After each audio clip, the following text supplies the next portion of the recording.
ঢাকায় ডিজিএফআই সদর দপ্তরের ঠিক পেছনে অদ্ভুত এক স্থাপনা। র্যাপিড অ্যাকশন ব্যাটালিয়নের ওপর মার্কিন নিষেধাজ্ঞা আরোপের কয়েকদিন আগেই এই স্থাপনাটি ত্রিপলের ছাউনি দিয়ে ঢেকে ফেলা হয়। বাংলাদেশে বলপূর্বক অন্তর্ধান বা গুমের শিকার ব্যক্তিদের কোথায় আটক রাখা হয়?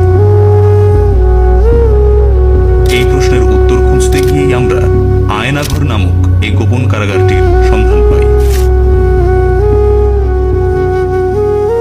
আয়নাঘরের বর্ণনা দিতে গিয়ে হাসিনুর রহমান বলছেন, এখানে 2টি সেকশন আছে, 10টি রুমের নতুন সেকশন এবং 16টি রুমের পুরনো সেকশন। সামরিক ও বেসামরিক ব্যক্তিরা এখানে প্রহরীর কাজ করেন।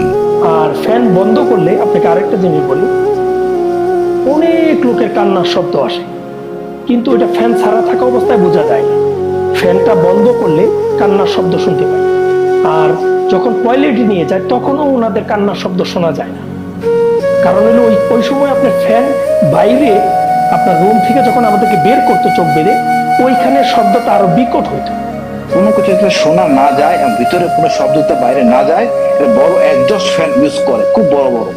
যেমন ওই প্রতি 5টা রুমের সাথেই 2টা অ্যাডজাস্ট ফ্যান, অর্থাৎ ওই 10টা রুমের সাথে 4টা অ্যাডজাস্ট ফ্যান, যাতে কোনো শব্দ ভিতর থেকে বাইরে না যায়, বাইরের শব্দ ভিতর থেকে ভিতরে না আসে।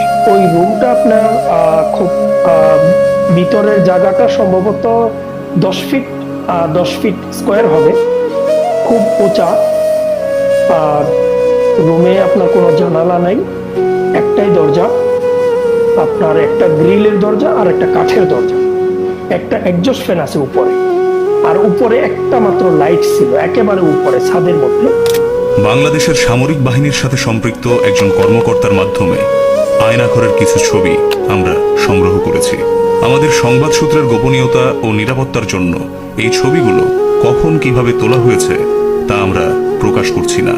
আয়নাঘরের বন্দীদের এই রুমগুলোতেই রাখা হয়।